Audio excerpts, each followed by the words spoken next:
Shalom saudara dan saudari, mari kita berdoa untuk memulakan kebaktian kita pada pagi ini. Allah Bapa yang bersyukur pada pagi ini, sekali lagi Engkau Tuhan membawakan kami untuk datang dan sampai pada pagi ini. Kami bersyukur untuk nafas yang Tuhan berikan, kami bersyukur untuk perlindungan yang Tuhan berikan dalam kehidupan kami.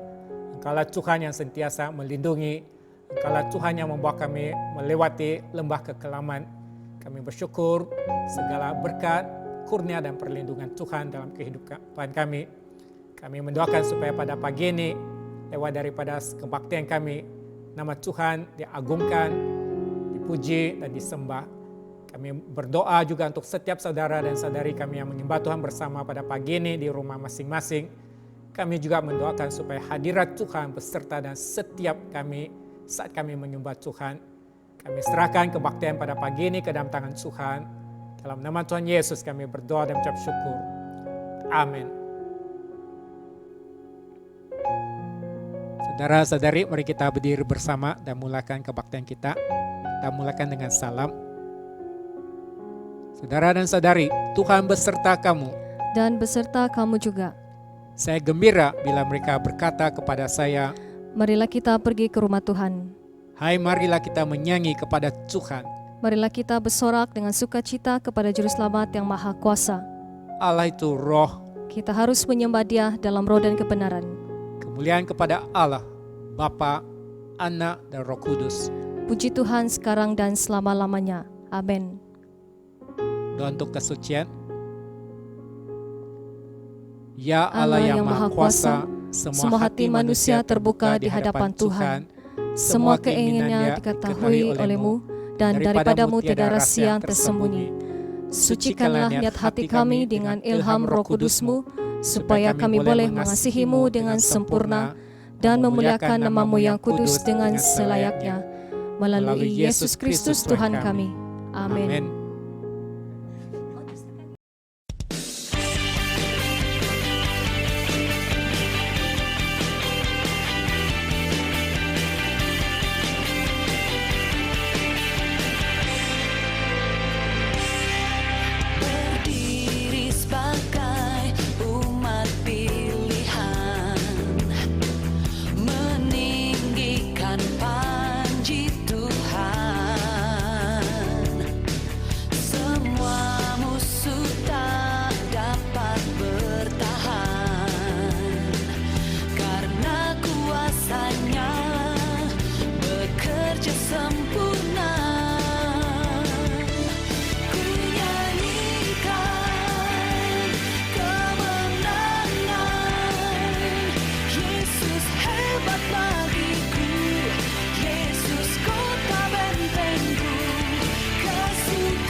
Kau izinkan sesuatu terjadi.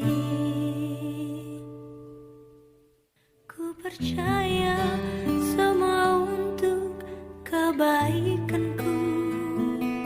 Bila nanti telah tiba waktumu, ku percaya kuasa-Mu memulihkan hidupku. Waktu Tuhan pasti yang terbaik, walau kadang tak mudah dimengerti. Lewati cobaan, ku tetap percaya waktu Tuhan pasti yang terbaik.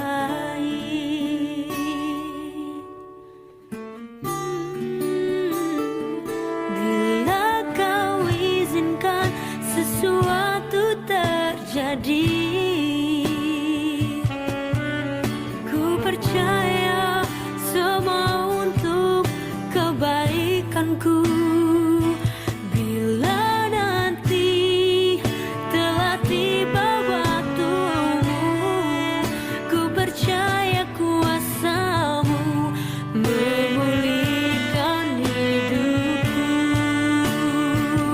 Waktu Tuhan pasti yang terbaik, walau kadang tak mudah dimengerti.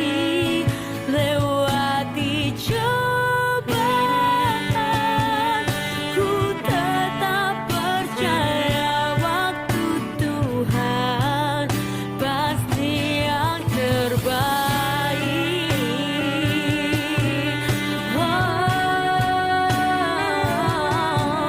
Waktu-Mu yang terbaik dalam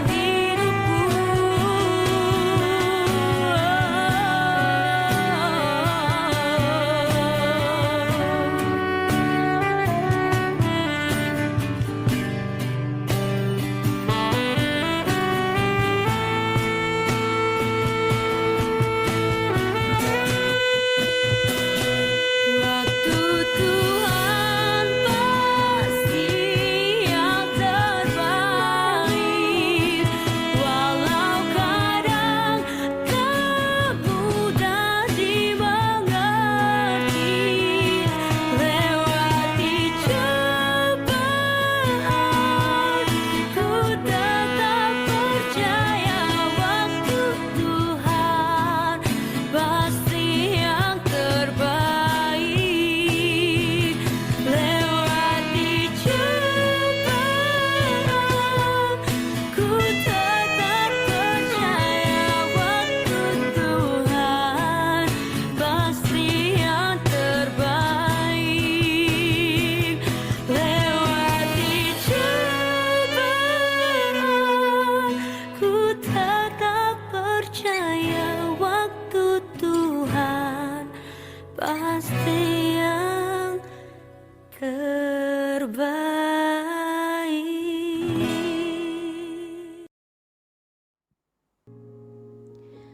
Pembacaan pada pagi ini diambil dari Ezra pasal 4 ayat 1 hingga 6. Ezra pasal 4 ayat 1 hingga 6. Ketika lawan orang Yahuda dan Benyamin mendengar bahwa orang-orang yang pulang dari pembuangan itu sedang membangun bait suci bagi Tuhan Allah Israel, maka mereka mendekati Zerubabel serta para kepala kaum keluarga dan berkata kepada mereka, "Biarlah kami turut membangun bersama-sama dengan kamu, kerana kami pun berbakti kepada Allah-Mu sama seperti kamu. Lagi pula kami selalu mempersembahkan korban kepadanya sejak zaman Esarhadon Raja Asyur yang memindahkan kami kemari." Tetapi Zerubabel, Yesua dan para kepala kaum keluarga orang Israel yang lain berkata kepada mereka, "Bukanlah urusan kita bersama, sehingga kamu dan kami membangun rumah bagi Allah kami, kerana kami sendirilah yang hendak membangun bagi Tuhan Allah Israel, seperti yang diperintahkan kepada kami oleh Koresh, Raja negeri Persia. Maka penduduk negeri itu melemahkan semangat orang-orang Yahuda dan membuat mereka takut membangun. Bahkan selama zaman Koresh, Raja negeri Persia, sampai zaman pemerintahan Darius, Raja negeri Persia, mereka menyogok para penasihat untuk melawan orang-orang Yahuda itu dan menggagalkan rancangan mereka. Pada zaman pemerintahan Ahasweros, pada permulaan pemerintahannya, mereka menulis surat tuduhan terhadap orang-orang yang telah menetap di Yahuda dan di Yerusalem. Demikianlah firman Tuhan, syukur kepada Allah. Shalom saudara dan saudari, mari kita datang dan mari kita berdoa bersama. Allah Bapa yang bersyukur pada pagi ini, sekali lagi kami diberikan nafas, kekuatan untuk datang untuk menyembah Tuhan. Kami bersyukur atas perlindungan Tuhan dalam kehidupan kami. Dan pada saat ini saat kami datang untuk menyembah Tuhan dan mendengarkan segala ajaran daripada firman Tuhan, kami mendoakan supaya kami bukan saja menjadi pendengar, tapi kami juga melakukan firman Tuhan.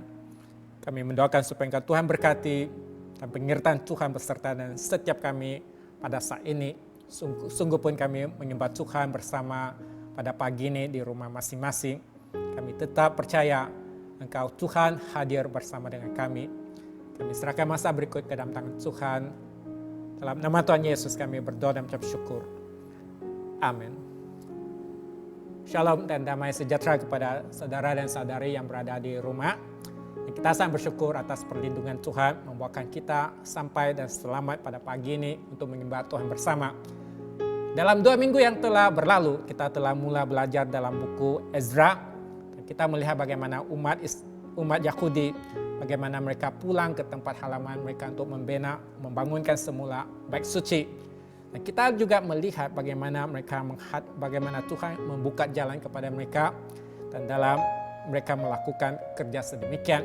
Dan saat kita membaca buku Ezra, sebenarnya saat kita membaca buku Ezra, kita perlu baca bersama dengan buku-buku yang lain. Jadi saat kita membaca buku Ezra, kita perlu membaca bersama dengan buku Nehemia, buku Esther, buku Hagai, buku Zakaria, dan buku Maliaki.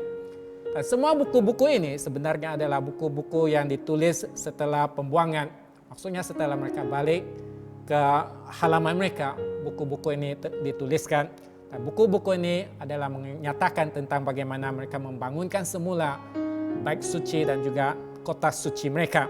Dan bila kita lihat dalam buku Ezra, buku Nehemia, dan juga buku Esther, kita dapat melihat satu jadwal waktu sebegini.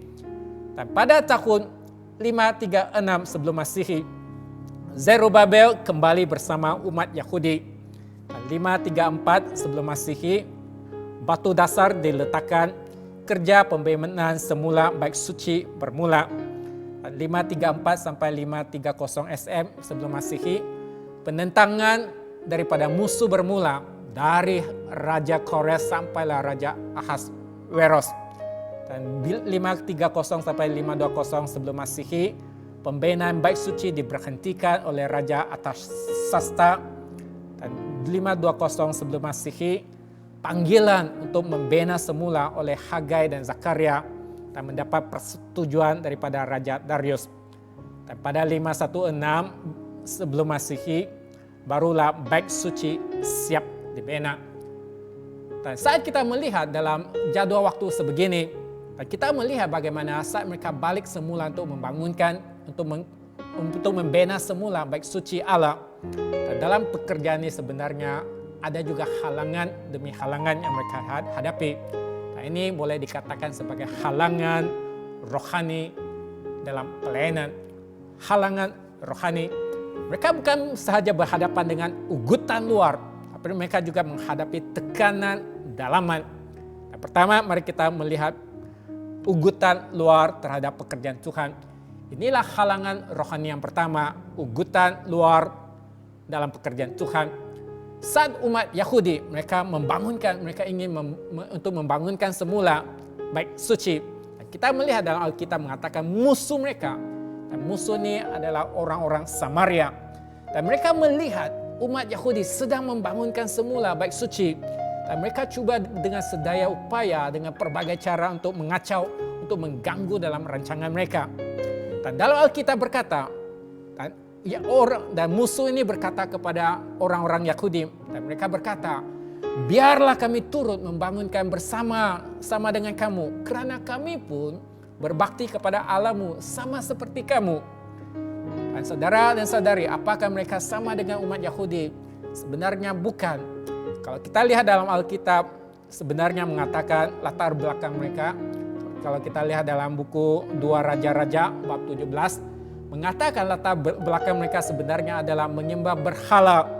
Mereka sebenarnya tidak hormat dan tidak berbakti kepada Tuhan.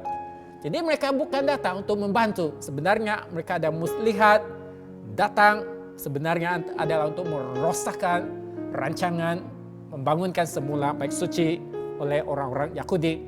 Dan kita melihat Zerubabel, dia telah melihat dengan jelas muslihat musuh ini. Dan Zerubabel menolak permintaan musuh ini. Dan akhirnya apa yang mereka lakukan? Dan akhirnya mereka menggunakan ugutan dari luar untuk mengganggu dalam pekerjaan membangunkan semula bait suci Allah. Dan bagaimana mereka mengganggu, bagaimana mereka melakukan ugutan ini? Yang pertama adalah melalui si pengejek. Dalam Alkitab mengatakan, maka penduduk negeri itu melemahkan semangat orang-orang Yehuda dan membuat mereka takut untuk membangun. Dan bagi saudara dan saudari, si pengejek juga menjadi masalah dalam pekerjaan Tuhan, menjadi gangguan dalam pekerjaan Tuhan. Dan pengejek ini bertujuan supaya menjadikan orang rasa sedih, lemah, dan menjadi takut. Dan pernahkah saudara dan saudari Anda diejek? Anda diejek, Anda rasa malu, Anda rasa lemah, dan tidak mau melakukannya sedemikian. Dan inilah tujuan pengejek. Dalam Alkitab mengatakan mereka mengejek mereka supaya menakutkan mereka, melemahkan semangat mereka. Dan kita juga lihat dalam hari ini si pengejek juga menjadi musuh bagi pekerjaan rohani ataupun dalam pekerjaan dalam pelayanan Tuhan. Adanya pengejek yang datang yang coba untuk mengganggu kepercayaan kita. Contohnya ada orang yang mungkin mengejek kita dan mereka berkata ini ajaran Kristen tidak logik. Mana ada perkara yang semudah begitu. Percaya kepada Yesus kita terus diangkat ke surga. Mana mungkin mereka ejek kita begitu. Hahaha kamu ini bodoh. Mungkin ada berkata ajaran Kristiani tidak masuk akal. Manalah ada orang yang mengajar kalau pipi kita ditampar sebelah, bagi sebelah lagi untuk ditampar. Mana ada sebegini ajaran. Dan mungkin ada juga yang mengejek kita, janganlah jadi orang Kristen yang minggu-minggu pergi ke gereja untuk menyumbangkan tenaga, menyumbangkan keuangan dan masa. Ini adalah pekerjaan adalah dari si pengejek. Dan saudara dan saudari, kalau kita meragui Alkitab dan kita percaya kepada kata-kata si pengejek, dan akhirnya kita akan jatuh ke dalam muslihat musuh sendiri. Dan bagi saudara dan saudari, kita perlu ada satu kepastian Tuhan yang kita percaya adalah Tuhan yang bangkit dari kematian. Dan bila kita ketahui Tuhan kita yang kita percaya adalah Tuhan yang hidup, yang benar, yang menciptakan langit dan bumi. Dan maka adalah penting bagi kita untuk bersiap sedia dan berjaga-jaga dengan sebarang muslihat musuh dan juga ejekan musuh dalam iman, dalam kepercayaan kita. Dan yang kedua, kita juga melihat bagaimana si penasihat ini juga datang untuk mengganggu dalam pekerjaan Tuhan. Dalam Ezra berkata, bahkan selama zaman Kores, Raja Negeri Persia, sampai zaman pemerintahan Darius, Raja Negeri Persia, mereka menyogok para penasihat untuk melawan orang-orang Yehuda itu dan menggagalkan rancangan mereka. Nah, kita lihat dalam ayat di sini mengatakan adanya penasihat. Dan penasihat ini mungkin adalah mereka yang menjadi penasihat dalam istana. Jadi segala nasihat-nasihat dari penasihat ini boleh menjejaskan ataupun mempengaruhi keputusan yang dibuat oleh raja. Jadi mereka coba untuk menyogok penasihat penasihat ini supaya dapat menjejaskan rancangan untuk membangunkan semula bait suci Allah. Dan bagi mereka ini, penasihat ini, mereka sebenarnya dalam Alkitab mengatakan bagaikan serigala berbulu domba. Contohnya kita lihat Nabi Bileam, bagaimana dia juga disogok untuk menyumpah anak-anak Tuhan. Dan kita lihat pada hari ini, adanya juga penasihat-penasihat musuh sebegini.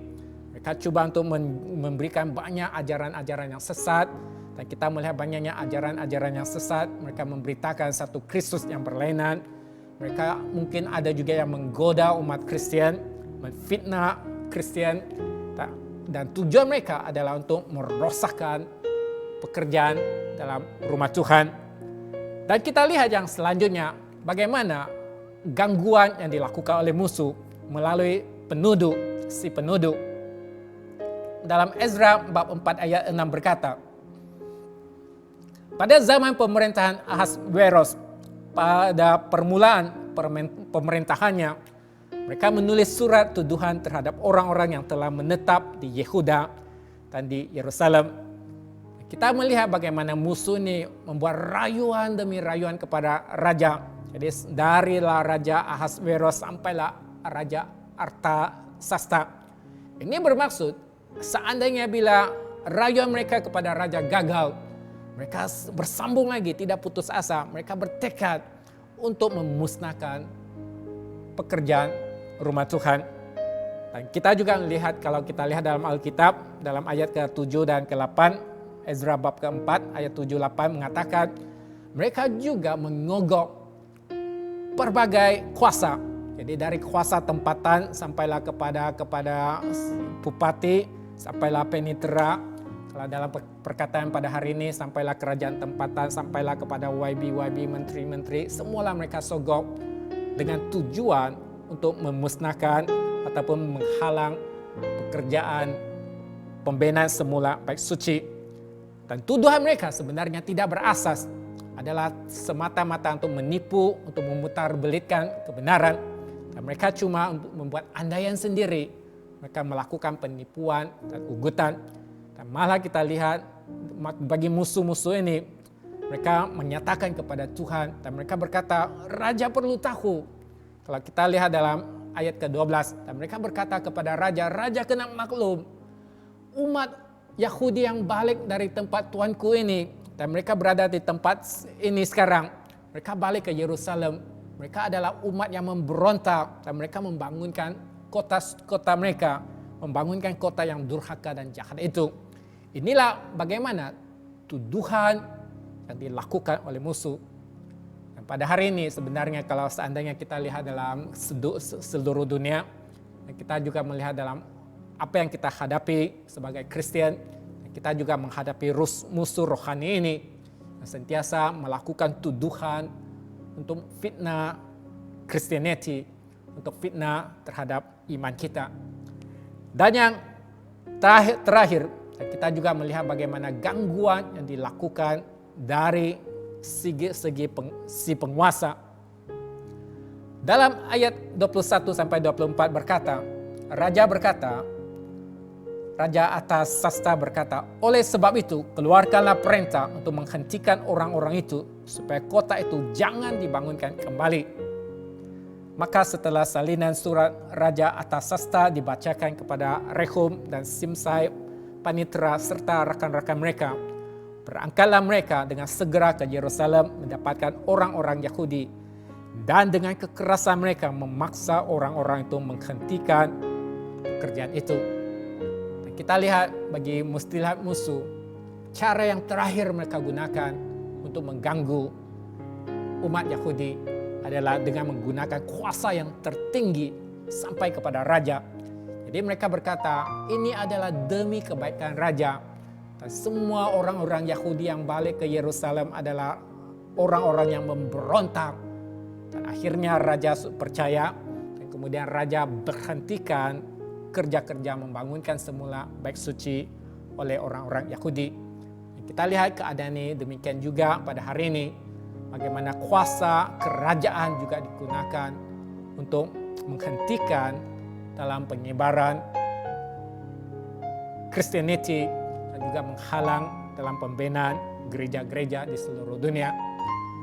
Dan yang selanjutnya, kita lihat yang kedua, poin yang kedua, bagaimana tekanan dalaman terhadap pekerjaan Tuhan.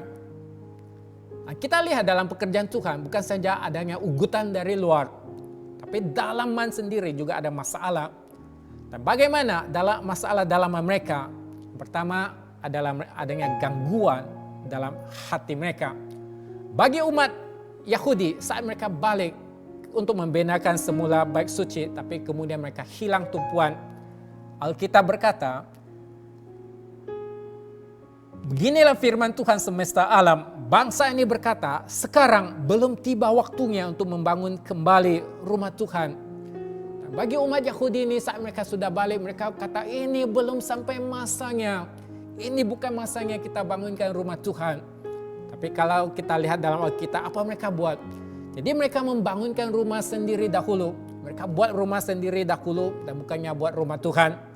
Dan akhirnya bagi proyek ini, bagi pembangunan ini, mereka telah menangguhkannya selama 14 tahun. Mereka telah kehilangan dan terbuang masa 14 tahun untuk membangunkan semula bait suci. Dan ini adalah satu krisis bagi iman kita dan juga bagi dalam pekerjaan Tuhan. Bagaikan seorang Kristen, sebab hidup kita dalam Alkitab juga mengatakan hidup kita sebagai seorang Kristen dan hidup kita adalah bait suci Roh Kudus. Nah, inilah juga penting bagi kita membina, membangunkan bait Roh Kudus ini. Sebab saat kita hidup rohani kita dibangunkan, barulah hidup kita adanya kesaksian, adanya kekuatan dalam kesaksian kita. Tapi seandainya kita tidak membangunkan hidup rohani, kita hanya membangunkan kehidupan duniawi, nah, akhirnya kita akan menjadi Kristen atas nama. Kristen atas nama, dari nama Kristen. Tapi dalam hidup rohani kita adalah sangat layu, sangat lemah, dan tiadanya hidup dari Tuhan. Dan bagi kita lihat dalam umat Yahudi ini, saat mereka berhenti untuk membangunkan semula bait suci, sebenarnya adalah satu keadaan yang sangat mengasihankan. Tapi pada masa tersebut adanya Nabi Hagai dan Nabi Zakaria. Mereka menasihatkan mereka, mengingatkan mereka kembali untuk membangunkan semula bait suci Allah. Dan malah juga Nabi Hagai berkata kepada mereka, Hagai berkata, rumah kamu dipapani dengan baik, sedangkan bait Allah masih reruntuhan. Maksudnya rumah kamu menjadi besar-besar, mewah-mewah. Tapi bagi rumah Tuhan, kamu jadikan dia sebagai reruntuhan. Biarkan dia habuk-habuk, batu-batu yang rosak di sana. Tidak membangunkannya. Inilah bagaimana umat Yahudi buat pada masa tersebut. Dan ini sebenarnya juga memperingatkan kita adalah sangat penting. Jangan kita hanya memuaskan kedagingan kita, memuaskan kehidupan kita, segala kenikmatan dalam hidup kita, sehingga kita mengabaikan hidup rohani kita dan kita mengabaikan keperluan dalam gereja Tuhan. Sebab hanya bila hidup kita dibangunkan kembali, hidup rohani kita menjadi kuat, dan juga bila gereja kita menjadi dibangunkan kembali, dan demikianlah baru gereja kita dan hidup kita berkenan di hadapan Tuhan. Dan yang kedua adalah ketakutan yang berlaku. Dalam Alkitab berkata dalam buku Nehemia, berkatalah orang Yehuda, kekuatan para pengangkat sudah merosot dan puing masih sangat banyak. Tak sanggup kami membangun kembali tembok ini. Bagi mereka ada sekumpulan yang dibawa oleh Nehemia balik untuk membangunkan tembok. Dan sama juga sebenarnya keadaan dengan mereka yang membina bait suci ini. Dan mereka berkata, kerja terlalu banyak, habuk terlalu banyak, puing terlalu banyak. Tapi bagi badan kami sudah lemah untuk melakukan sebegini. Kami sudah lemah dan tidak cukup orang untuk melakukannya. Dan ini menjadi satu ketakutan dalam pelayanan mereka. dalam pekerjaan Tuhan. Dan kita melihat bagaimana ugutan ini, bagaimana menyebabkan mereka takut dan akhirnya mereka sudah hilang tenaga untuk berbuat sedemikian. Dan ketakutan sentiasa menjadi penghalang dalam hidup kita. Kalau kita takut sesuatu, maka dia akan menelan motivasi kita, khususnya dalam pekerjaan Tuhan. Kalau kita takut, dan akhirnya akan melumpuhkan iman kita. Jadi contohnya saat kita didorong untuk memberitakan kita untuk menginjil, ada orang yang takut menginjil. Dan bila kita takut, dan akhirnya kita tidak menginjil. Ada orang yang kita dorong dia melayani Tuhan, dia kata takut bahasa saya, tidak pandai saya buat apa-apa. Dan akhirnya dia tidak sanggup untuk mengandalkan Tuhan.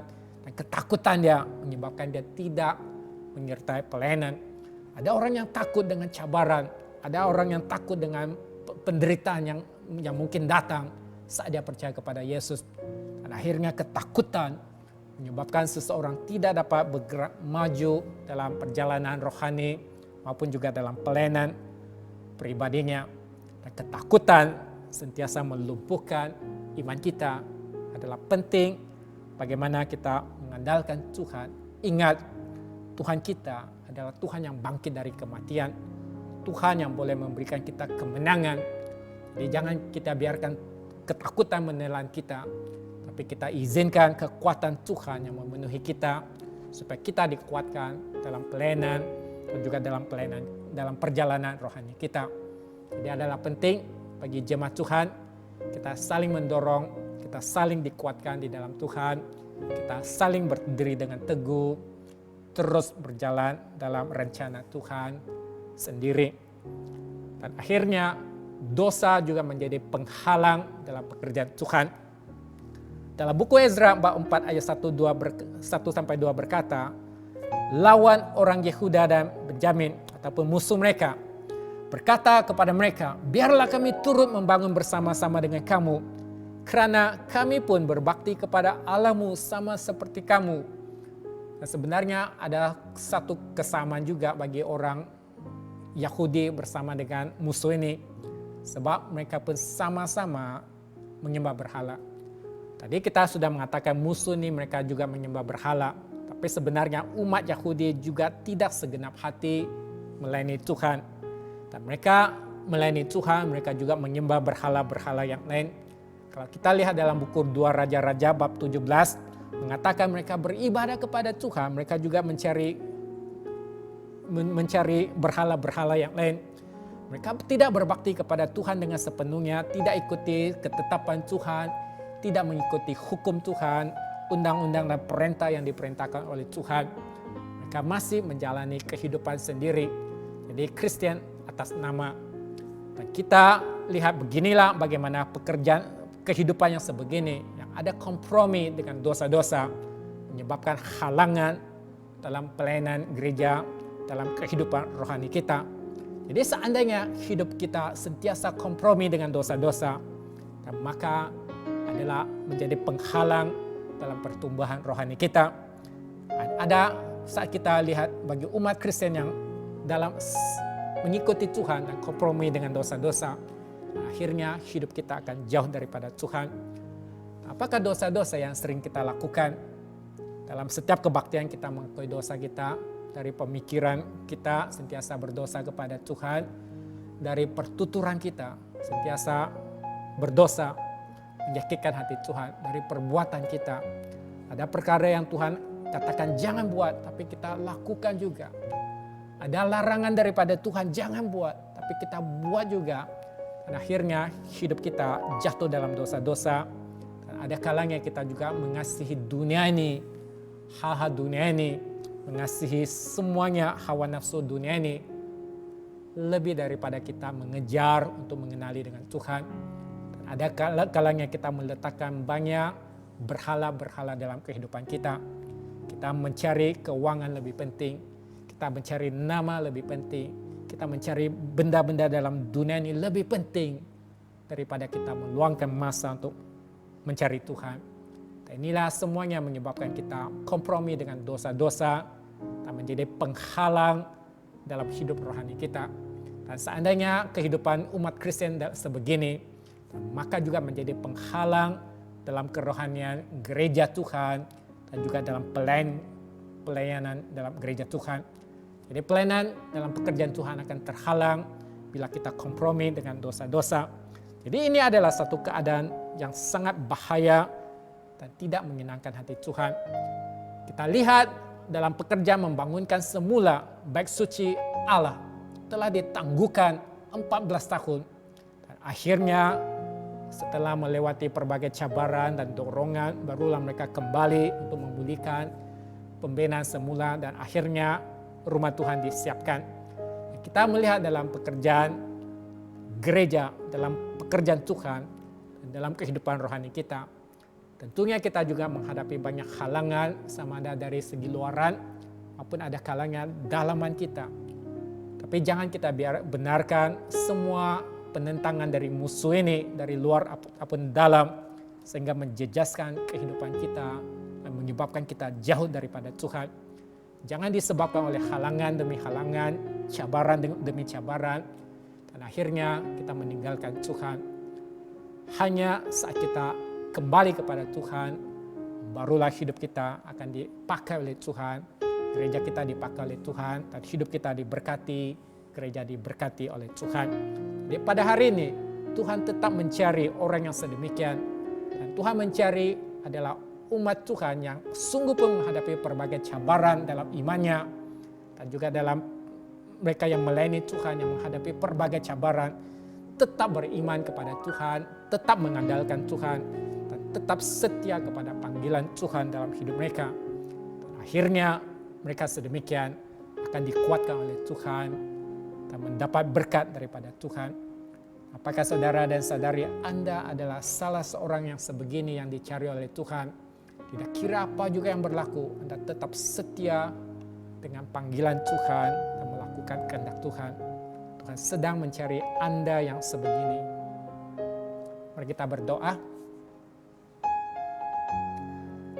Allah Bapa, kami bersyukur pada pagi ini lewat daripada firman Tuhan sekali lagi mengajarkan kami semua. Kami ketahui dalam pekerjaan Tuhan dan dalam kerohanian kami banyaknya gangguan-gangguan daripada musuh, sama ada dari segi luaran maupun dalaman, yang sentiasa menentang dalam pekerjaan Tuhan, dan sentiasa untuk coba untuk mengganggu dalam perjalanan rohani kami. Kami mendoakan supaya Tuhan Kau berikan kami kekuatan, apa juga keadaan yang berlaku, kami tetap berfokuskan kepada Tuhan dan sentiasa berdiri dengan teguh dalam iman kami. Sebab kami percaya hanya saat kami teguh dalam iman kami, melakukan segala perintah daripada Tuhan, barulah hidup kami akan tinggal di dalam berkat Tuhan dan hidup kami dapat dipakai oleh Tuhan dengan luar biasa. Kami mendoakan supaya Engkau Tuhan berkati, lindungi setiap kami, bukan saja dari segi fisikal, tapi lindungi kami juga daripada serangan musuh-musuh dari segi rohani. Bantu kami tetap setia menjadi anak-anak Tuhan yang berkenan di mata Tuhan. Terpujilah nama-Mu ya Tuhan. Dalam nama Tuhan Yesus kami berdoa dan mengucap syukur. Amin. Saudara dan saudari, di sini ada satu pengumuman. Bagi kebaktian minggu depan adalah kebaktian perjamuan kudus atas talian. Bagi saudara dan saudari, sila sediakan bahan yang diperlukan untuk perjamuan kudus. Contohnya minuman ribena dan biskut atau roti sebelum kebaktian. Dan letakkan di atas meja kecil yang ditutup dengan kain putih. Kemudian ikuti arahan padri semasa kebaktian. Mari kita berdiri bersama pengakuan iman Naisin. Saya percaya kepada Allah yang Esa, Bapa yang Maha Kuasa, pencipta langit dan bumi, yang dapat dilihat dan yang tidak dapat dilihat. Saya percaya kepada Tuhan Yesus Kristus, Anak Tunggal Allah, yang kekal diperanakan oleh Bapa, Allah daripada Allah, terang daripada terang, Allah benar daripada Allah benar. Dia diperanakan, bukan dijadikan, sebab dia satu dengan Bapa, maka segala sesuatu dijadikan olehnya. Untuk kita manusia dan untuk keselamatan kita, dia turun dari syurga, dan oleh kuasa Roh Kudus, dia dilahirkan oleh anak darah Maria dan menjadi manusia. Karena kita, Dia disalibkan semasa pemerintahan Pontius Pilatus. Dia menderita, disiksa sampai mati, lalu dikuburkan. Pada hari ketiga, dia bangkit pula menurut yang dinubuatkan dalam Alkitab.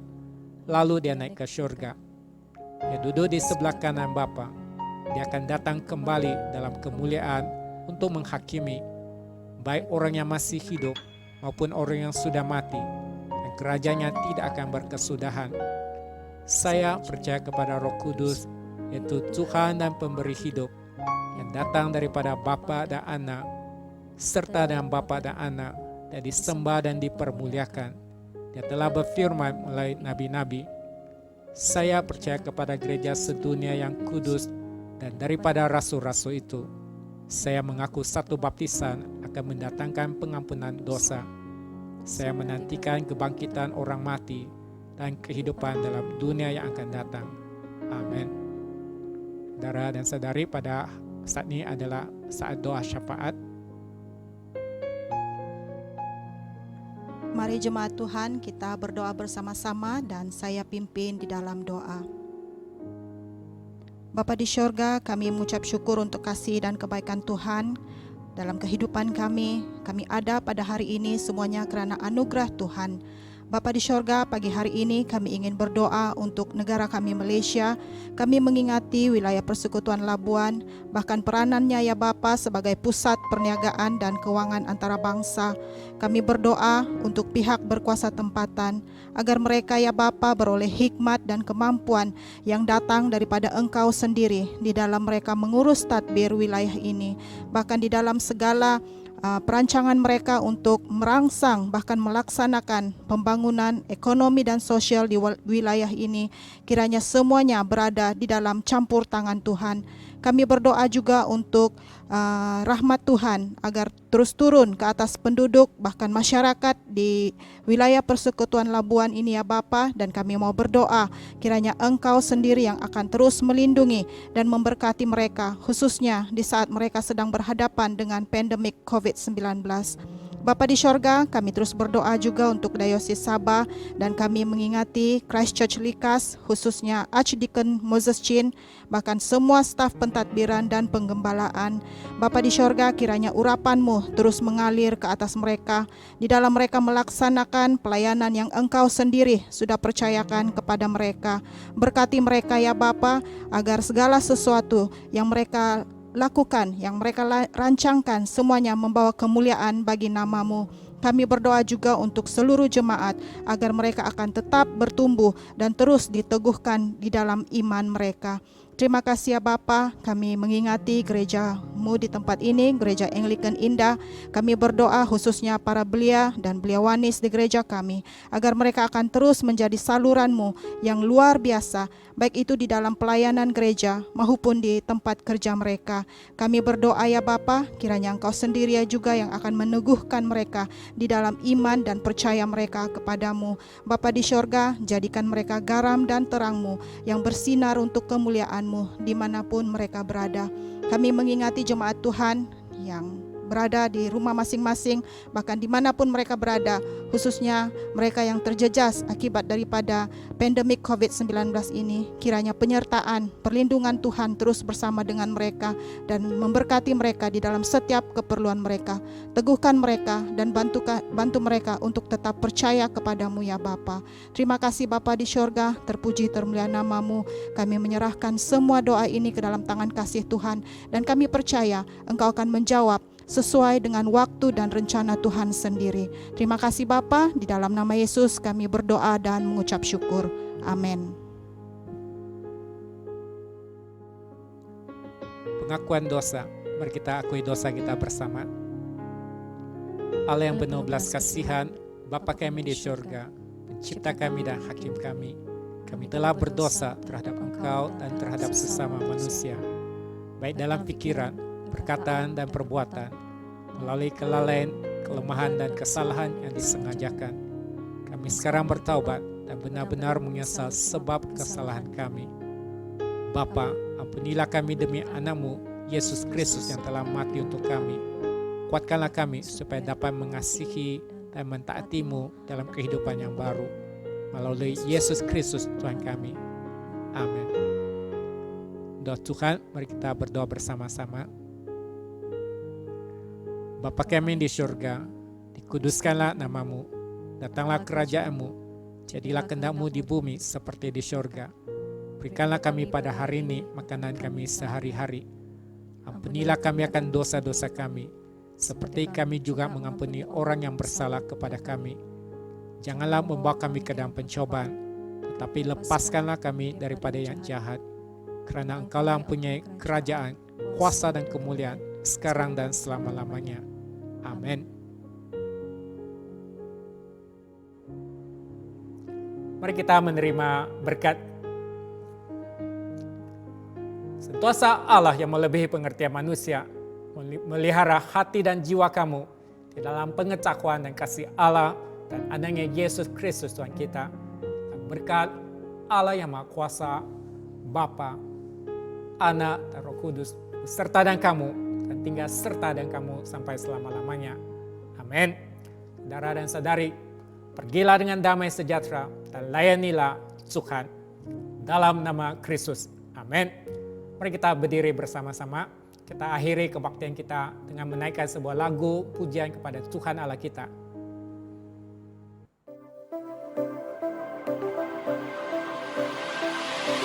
Sebab Tuhanlah tempat perlindungan yang maha tinggi, tempat perteduhan. Malapetaka takkan menimpaku.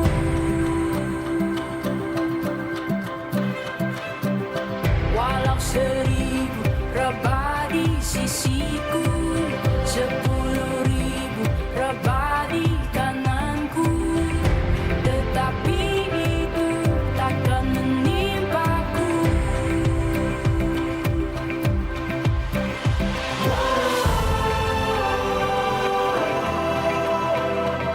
Walau badai datang, ku kan tetap percaya.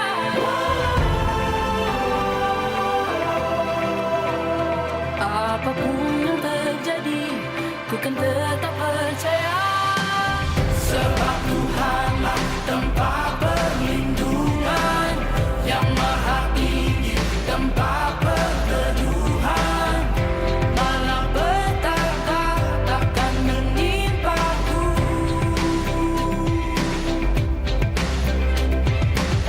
Walau 1000 rebah